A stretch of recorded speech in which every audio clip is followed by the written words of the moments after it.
السلام علیکم محترم ناظرین، کیا آپ نے کبھی غور کیا ہے کہ نمازوں کی پابندی کے باوجود بھی ہمیں وہ سکون حاصل نہیں ہوتا جو ہونا چاہیے؟ نماز کے دوران جب ہم زمین پر سجدہ کرتے ہیں تو بمشکل 3 تسبیحات پوری کرتے ہیں اور سر اٹھا لیتے ہیں۔ اس سے نماز تو ہو جاتی ہے مگر اپنے رب سے آشنائی نہیں ہوتی۔ ہم نماز میں آٹو پہ لگے ہوتے ہیں، ہم خود نہ جھکتے ہیں اور نہ اٹھتے ہیں۔ ہم اس دوران کہیں اور مصروف ہوتے ہیں، جیسے پائلٹ جہاز کو آٹو پائلٹ پہ لگا کر خود سواریوں سے دعا سلام کر رہا ہوتا ہے۔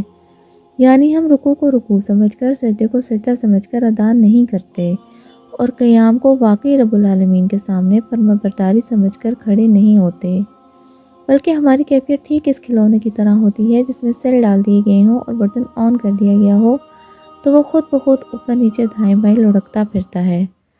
آپ جب کوئی میموری کارڈ کسی ڈیوائس میں ڈالتے ہیں تو وہ ڈیوائس پہلے اس میموری کارڈ کا جائزہ لیتی ہے، اس کو پڑھتی ہے اور ریکگنائز کرتی ہے، پھر پوچھتی ہے کہ اس میموری کارڈ کی حقیقت یہ ہے کہ اس میں فلاں فلاں چیز ہے، فلاں فلاں فولڈر ہے، اس کی اتنی اسپیس استعمال ہو چکی ہے اور اتنی باقی ہے۔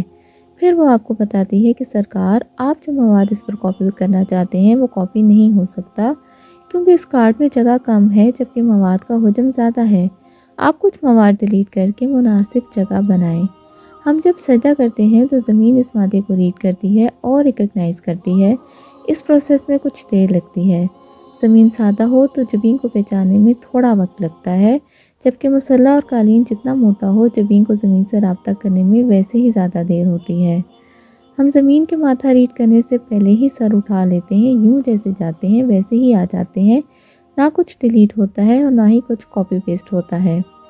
اللہ رب العزت کے قدموں میں سر ہو اور کچھ لیے بغیر اٹھ کر گھر آ جاؤ تو نماز ایک مذاق ہی بن کر رہ جاتی ہے۔ جماعت میں مجبور بھی ہوں تو نوافل میں کسر نکال لینی چاہیے۔ کم از کم 5-7 دفعہ تسبیح کے بعد ہی آپ دنیا کی ٹرانس سے نکل کر مینول پر آئیں گے اور آپ کو اپنی حیت کا احساس ہوگا کہ آپ اس وقت کس پوزیشن میں ہیں، ہاتھ کہاں ہے، ماتھا کہاں ہے، گھٹنے اور پاؤں کہاں ہیں۔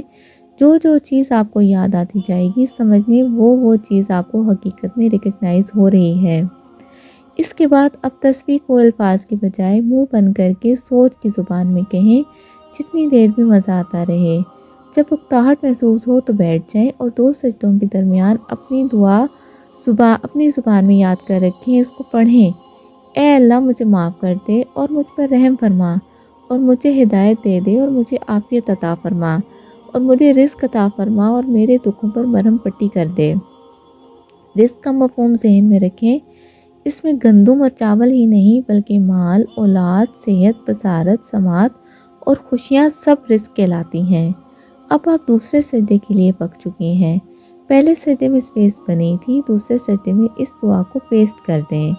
صرف 2 رکعتوں کے بعد ہی آپ اپنا وزن خود محسوس کرنا شروع کر دیں گے، اپنا آپ کبھی خالی خالی محسوس نہیں ہوگا۔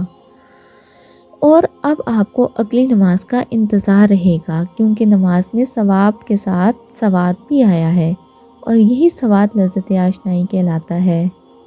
دعا ہے کہ اللہ رب العزت ہمیں ایسی نماز پڑھنے کی توفیق دے جس سے وہ راضی ہو جائے، ایسا سجدہ نصیب کرے جو صرف اپنے رب کے لیے ہو، ہمیں ایسا سجدہ نصیب کرے کہ اس کے بعد یہ سر کسی کے آگے نہ جھکے، ایسی دعا مانگنے کی توفیق دے جس میں اس کی رضا شامل ہو جائے۔